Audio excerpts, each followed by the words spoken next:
leading the charts in terms of stats. No, no. Outer regions and minor regions are taking the helm. Most definitely, but they have also just started in this bracket, so there's a little bit of time for them to catch up or possibly lose out in some of these stats, but still, I gotta give it a Fury 77. Earlier, with that response in the Luminon Blast, definitely one of the highlight plays. I'm sure we're gonna see a lot of clips of that moment. Sadly, they didn't give us the replay, but it was definitely hype. I mean, that was just a perfect lineup. You know, that's what you live for when you're playing in those roles. They're actually going to go ahead and their last ban is going to be used on the Grok, and then you have the Hayabusa and the Karina being banned out by Malvinas Gaming, really trying to limit Leo into something here. And it's unfortunately, there's still many assassins available, and this time he's going to go with the Ling here. Wondering exactly what you want to throw in the jungle for Prince Fran specifically, right? We do see that Fredrin is still available. Does he want to lean towards a utility jungler for this matchup? Yeah, I think Fredrin would be a really good option, but then again, it's tough because Lunox just kind of shreds you no matter what, and it's just a ticking time bomb for the side of Occupied Thrones on the Lunox. It's really, really tough. I would like to see an assassin, but then it feels like he's forced to play this peel because you know Wanwan as well as a Farsa have your back. Now, Malvinas Gaming doing kind of what I thought they were going to do, pick up a bulky jungler this time. Since Occupied Throne showed their hand first in the jungle, we got to respond to it, but the Ruby pick, we haven't seen that a whole lot. I think we saw it once the other day. How do you feel about it? I mean, Ruby's still great CC potential, but I feel like sometimes it takes a little bit longer for her to really get that durability. I mean, it takes the items and everything, and when you, like Gideon said, you got a Lunox across from you. She's going to be shredding at least in the magic department. And so you have a couple options for you. Ruby is great, though, for those setups if you can get them. The Flicker combination with I'm Offended, if you can land those, it could set you up for a win in those objectives and everything else here. So solid lineups. I mean, there's a lot of CC here for Malvinas Gaming, but Occupy Thrones, they've kind of got their bases covered. Biggest question mark for me is the Faramis pick, because it's been a little lackluster so far through the tournament. I'm sorry, I got a glimpse of a couple of those sides, but it's time to jump right into the game here. Match point for Occupied Thrones, as they might be able to secure a place in the next battle, but Malvinas Gaming looks to punch back. This is game number 2. All right, I mean, we got a glimpse there at the emblems, and I think the biggest question is especially the pacing in the jungle, right? Again, Prince Fran going towards that objective-based play style this time around with the Fredrin. And that's the thing, can you actually really utilize this? Maro, though, already aggressively going in, gonna just get some vision here too and try to see if he can force Fran into a bad situation. But still, this rotation, the early rotation for Malvinas Gaming is going to be really important, especially if they can secure themselves the first turtle of the game. Hey, yo, what's going on down here? They're stealing away the Beetle without their jungle, and they just want to get ahead in EXP and deny it from this Ling, but they're not going to get punished whatsoever. OT is just chilling in the mid lane, going to shove it on out, and then look to move. Yeah, but here's the thing, right? I feel like this place, wait a second. Steffi with a nice lockup. Probably nothing major going to happen here.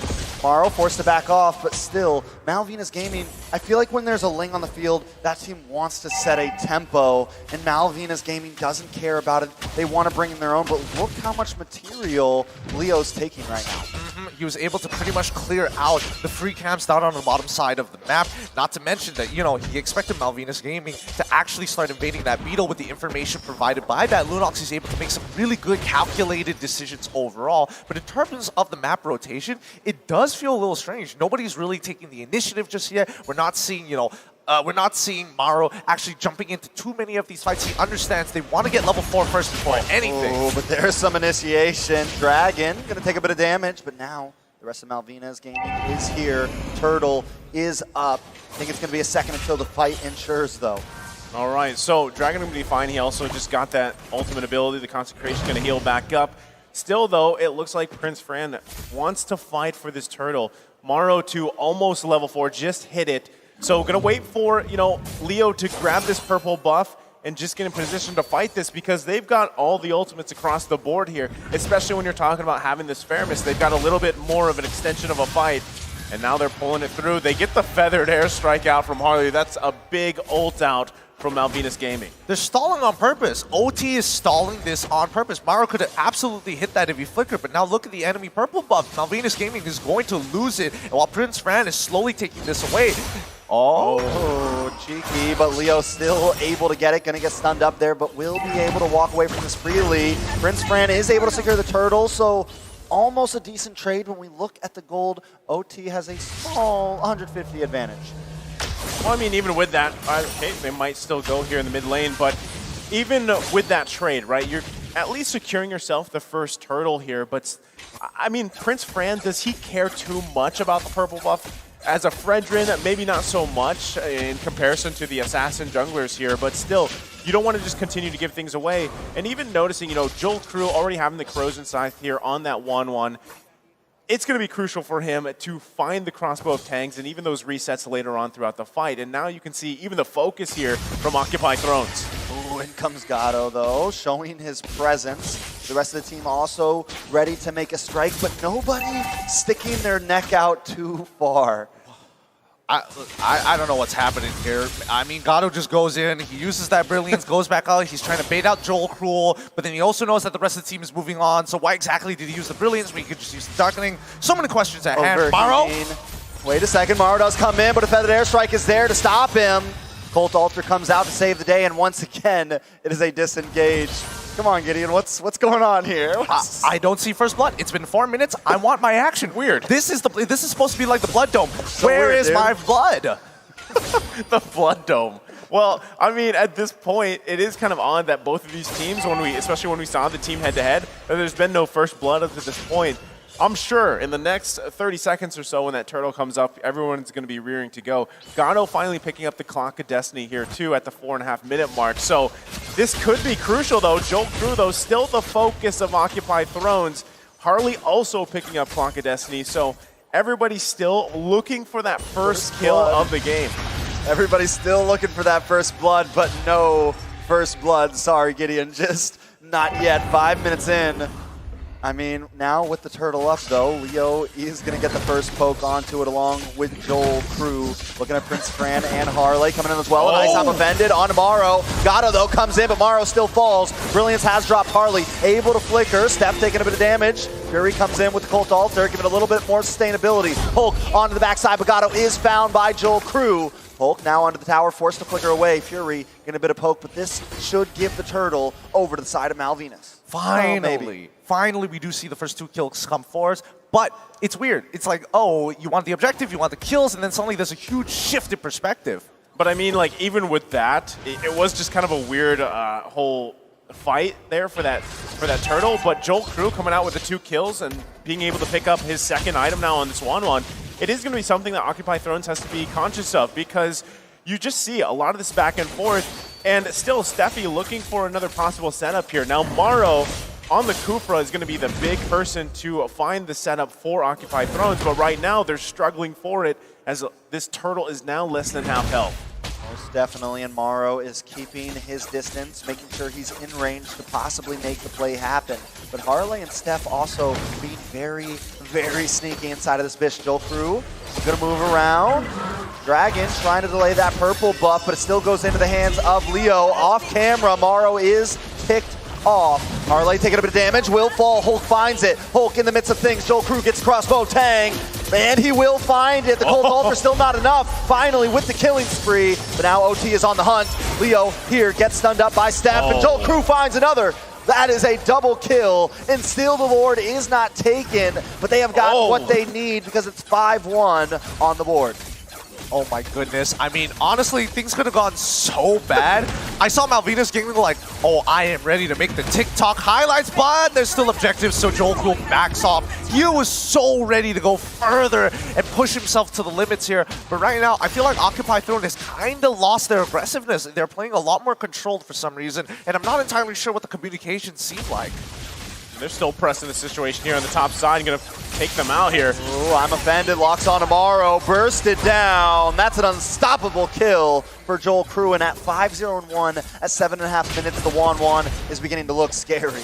See, this is a big problem, and this is why you see 1-1 banned out quite a bit, right? Because you get to this point in the game, it is a 3K gold lead, but all those kills, all that gold is on that 1-1, and it gets really hard to deal with here because typically you see teams dealing with a 1-1, you know, juggling Winter Trojans later on through the game. That's a Wind of Nature being picked up by Joel Crew as well. So now he can be even more of a nuisance, even more confident in trying to get those weak points off so he can pop the crossbow of Peng.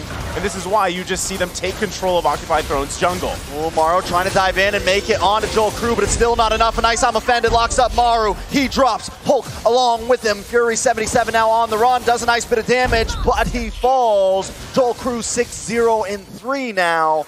That is 60% of the kills going to him. This is spelling trouble for OT. And this is why you need to ban out this 1-1. All that CC, all the commitment put on Joel Crew just does not matter. He cleanses out of the very first one, which is an inbuilt skill, by the way, and then immediately pops his Inspire to take out the rest of the team, gain his health back even. So right now it's quite a struggle for Occupy Thrones as it feels like no matter what they do, Joel Crew is just way too far ahead. So I think they need to start thinking about pickoffs, and specifically Harley. See, I mean, this is the crazy thing. Even looking at the gold, Joel Crew's like almost 3K ahead of Gato, right? Which was placed in the gold lane there. And that's what you're seeing here. Just, it's so hard to deal with, even these skirmishes around the buffs. Yeah, Volt trying to get into that backside, but just can't seem to commit, can't seem to do the damage, and it definitely has to do with that gold lead. Now back to what you were saying. I mean, still, the point being is just itemization. You're out-itemized, right? And a lot of that has, again, to do with the 1-1 pick, which is usually constantly banned out, right? And Joel Crew, knowing that, able to just kind of freely do what he wants to do and doesn't really have to worry too much just yet. Now, it is 10 minutes in the game. If Occupy Thrones can hold on, maybe for dear life, they can defend themselves in the base here, but they still need time because, again, you don't have a traditional marksman here. You're relying on some form of setup from Maru, maybe even Hulk. You've got a Cult Altar, but still, you got also a lot of magic damage here, and right now, it's just hard to deal with because you got Prince Fran in the front, you've got Steffi finding those I'm Offended combinations like we talked about with the Flicker, and meanwhile, Dragon's on, you know, this unkillable hero who just is a distraction at this point. Yeah, it's tough, and I think that even though Occupy Thrones have options to be aggressive, the counter-engage coming in from Malvinas Gaming and just the raw peel from Prince Fran and Steffi alone already deters them. So it just boils down to who can create that space. Do they want to have Gato do it, or do they want to have Maru to do it? Because Leo and as well as Hulk do generally struggle. They go in, they slow down. There's nothing much they can really do other than displace and pull attraction to themselves. But as long as Malvinas Gaming sticks as 5, I'm not sure. Yeah, and the Lord now encroaching into enemy territory. Will connect onto that inhibitor. Going to do a nice bit of damage, but Gato will be able to handle it so they don't lose a base tower just yet. Malvinas Gaming going to go around and eat up OT's resources and wait for them to come out. This is even scarier, right? He just, Joel Crew just locked himself in, the Malefic Roar, able to pick that up. Steffi getting this Dominance Ice. So still, Occupy Thrones trying to play catch up. 7.5k gold lead and no turrets for Occupy Thrones here. They're literally just trapped on their side, if not their base.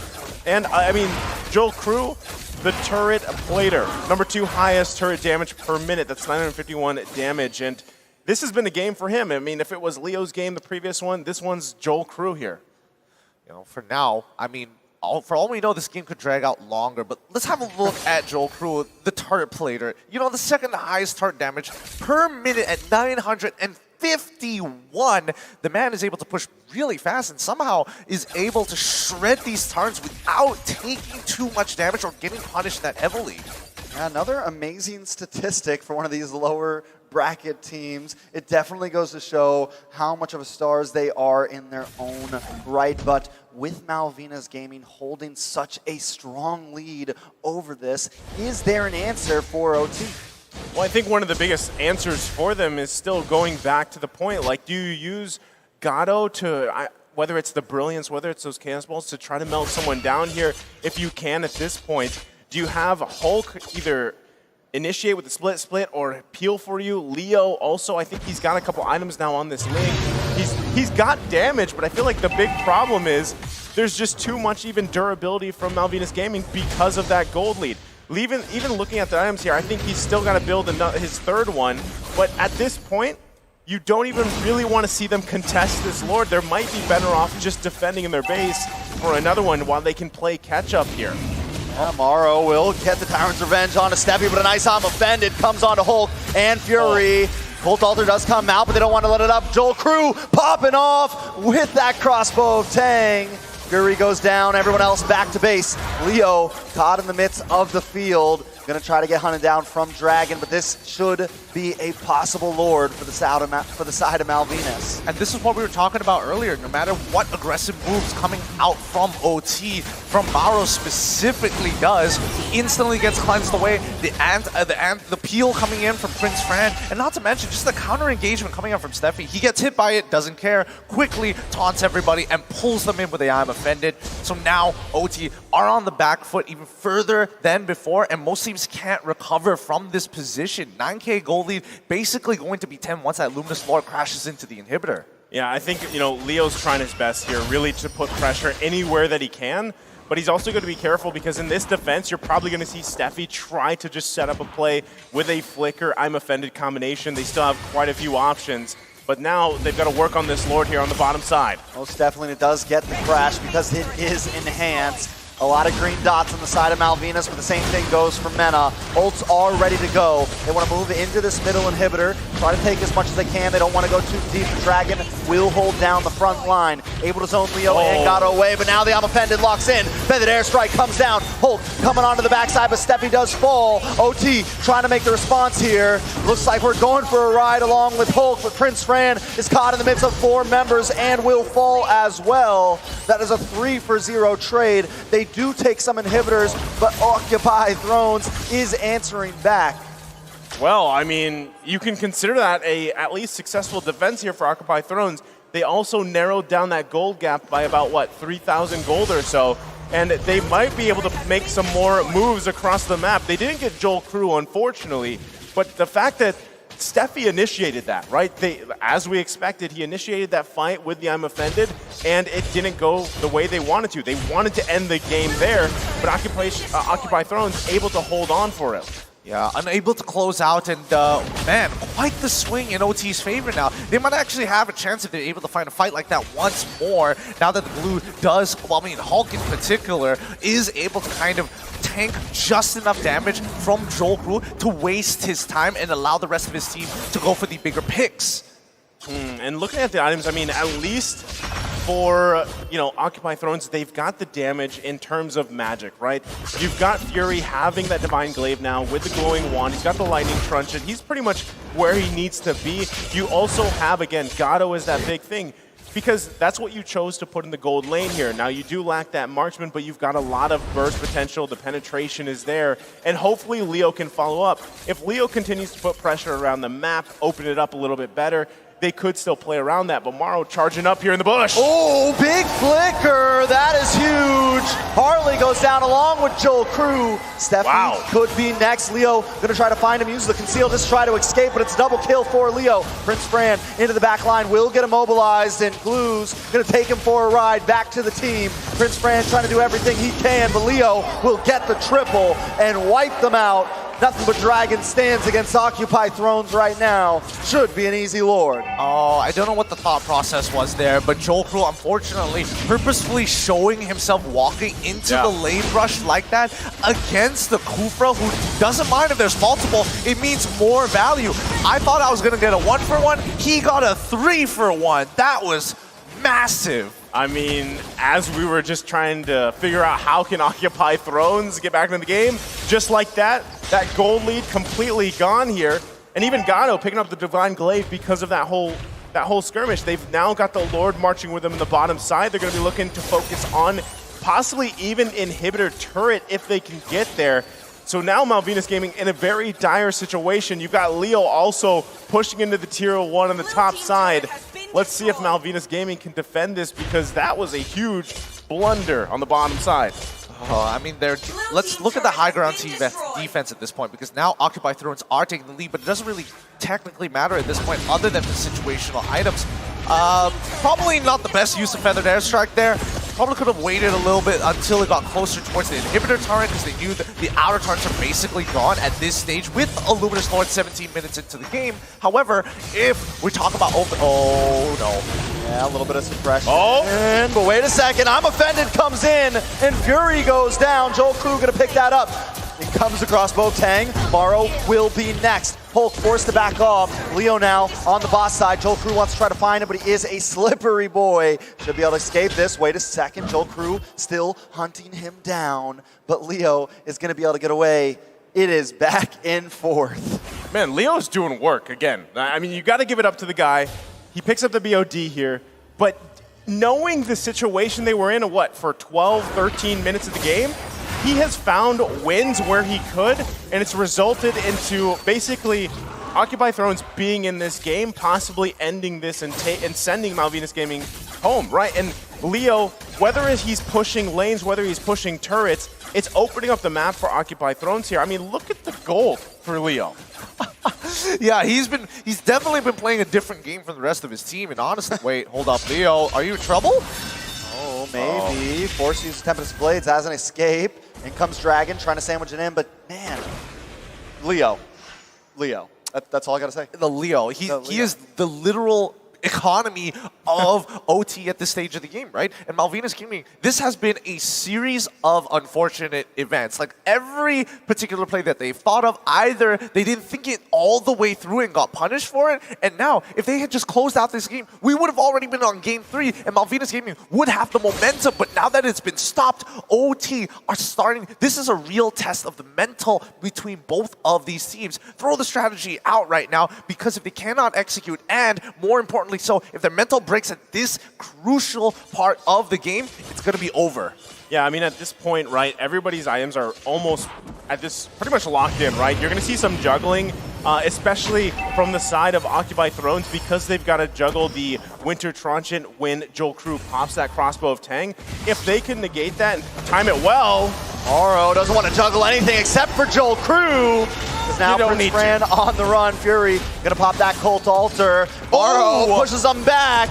Bit more damage. Leo looking for Harley. Can't quite find him. Going to get pulled in from that I'm Offended. Leo may go down here. Immortality does pop. Fury wants to try to keep them at bay. Leo will be able to escape. Fury uses the flicker, but the taunt comes in. Prince Fran wants something. Morrow going to come in to try to create more distance. Well, all of this is happening. Gado working on the Lord, so it is a good play from Occupy Throne. You called it. You called it, Naisu. They found it as you mentioned it. Why was he there? I mean, that's, again, Joel Crew, you're wondering, like, you know, you don't have to be there in the middle of that, in between that pit when you know Morrow is in a bush. And that's the thing. Remember, you can't hear that charge up. Right? You can't hear that. So that's just a surprise effect. And again, why Kufra seems to be picked up so often, because when he charges up, comes in with that Tyrant's Rage, it's really hard to deal with. So now it's, again, Malvinas Gaming on the defense here. And look at that gold lead that Occupy Thrones has. Really, at this point, it just comes down to juggling those items and marching in with this Lord here. Joel Crew is getting very impatient here. He knows he could have ended this game much sooner, but here we go. A potential final push. Lord has encroached into this base. Feathered Airstrike does come down, but the Cold Altar is enough to sustain, and Harley will bite the bullet. Next will be Steph, possibly very low. Hulk trying to get in the backside, but they are going at it, and the base falls. Occupy Thrones will claim the victory tonight. Malvinas Gaming will be forced to go home. GG's, well played. Congratulations, Occupy Thrones move on to the next stage, but our heartfelt goes out to Malvinas Gaming. They were so very close to closing this. They had everything, but they couldn't close it out. Well done, Occupy Thrones. Man, I gotta say, it's great to see these guys smile too. And like I said, I feel like Leo there is just like, whew. You know, the work he put in on that Ling, bouncing around, grabbing the objectives, putting pressure where they needed to. Again, what was the gold lead? I think at one point it was, 10K in favor of Malvinas Gaming when they're pushing into that base? So that is a game where you just feel like, oh, everything we did, it paid off here. Regardless, the sportsmanship at an all-time high here. Both of these teams playing like absolute champions, and the heart of Champions. But with that being said, Occupied Thrones, enjoy your walk of fame down all the way outside. Please give them a round of applause as we throw it over to our analysts at the analyst segment to break down the games. Please give them the round of applause one more